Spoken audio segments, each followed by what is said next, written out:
Today, we move to Ndola as the journey to revitalisation of the TAZARA Railway Prosperity Corridor advances. Okay, Deputy Secretary to the Cabinet for Finance and Investment, Siazonga Siakalenge, has been part of discussions at key sites. The delegation visited Ndola Railway Station right here and the adjacent Zambia Railways Limited storage and logistics facilities, assessing opportunities to integrate TAZARA with Zambia's domestic rail network. That Cabinet Office as an apex institution for the government system, we are committed to ensuring that we facilitate and unblock any hindrances that will come along the way as you implement the project. Count on us. If there are any issues that you come up with, please let us know so that we can unlock. Chinese investors on site included representatives from China Railway Construction Corporation and China Civil Engineering Construction Corporation, the companies leading the TAZARA revitalization under the $1.4 billion United States dollars investment deal signed in November 2025. This matters for Zambia's economy and Copperbelt communities. Ndola is a major rail hub for mining exports, agricultural goods and regional trade. Upgrading and connecting these facilities will speed cargo movement, reduce transport costs, create jobs in logistics and maintenance, and support families reliant on rail-linked industries. Okay? It also opens doors for new investment in warehouses, cold storage and value addition along this particular corridor. Now, President Hakainde Hichilema has prioritized railway revitalization to drive industrial growth and regional connectivity. Decisions start at State House itself. The Ministry of Transport and Logistics coordinates, while agencies like Zambia Railways Limited and the Industrial Development Corporation handle implementation.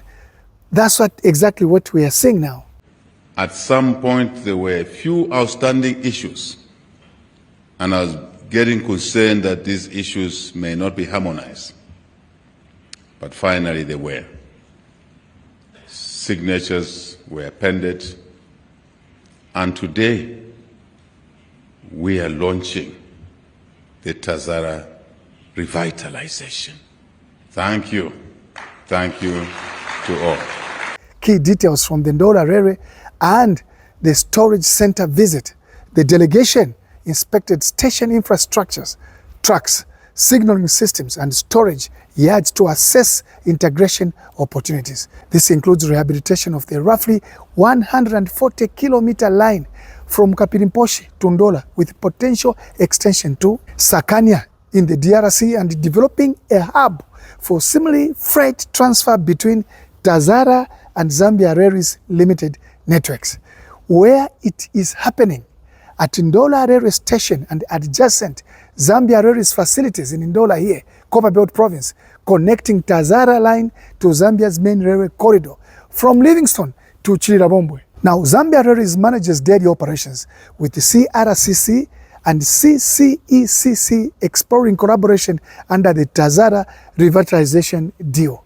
Okay, and so government oversight comes through the IDC and the Ministry of Transport and Logistics. That's how it works.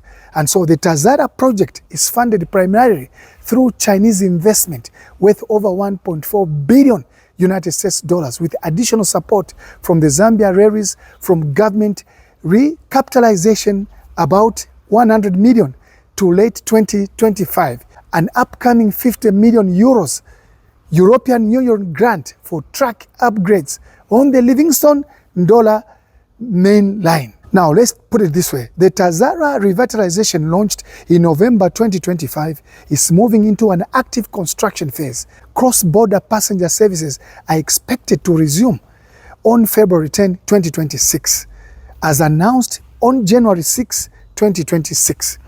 An open access agreement between TAZARA and Zambia Railways Limited allows shared use of tracks for freight.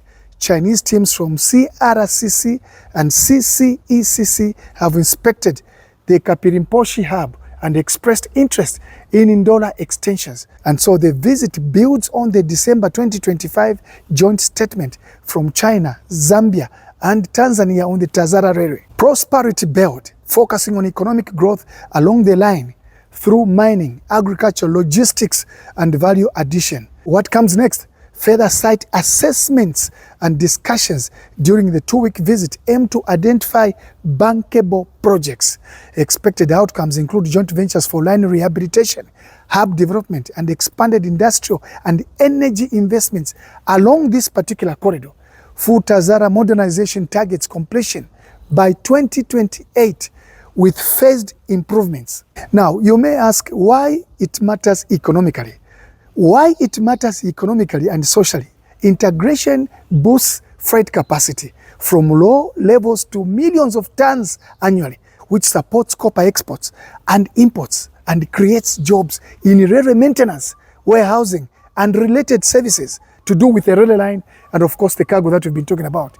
And so communities along the line gain better market access, skills training, through partnerships and economic opportunities from new hubs. It aligns with national goals and industrialization, food security, faster grain movement, and regional integration under the African Continent Free Trade Area.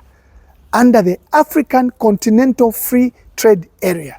These engagements show strong collaboration between government, ZRL, which is Zambia Railways Limited, and Chinese investors. Central ministries set the framework while local teams deliver on the ground. Efficiency comes from shared expertise, cost sharing in PPP models, and of course local participation in jobs and training. Government will continue these discussions to turn opportunities into real projects. This strengthens the path toward a modern connected railway network that supports Zambia's growth and prosperity for years to come.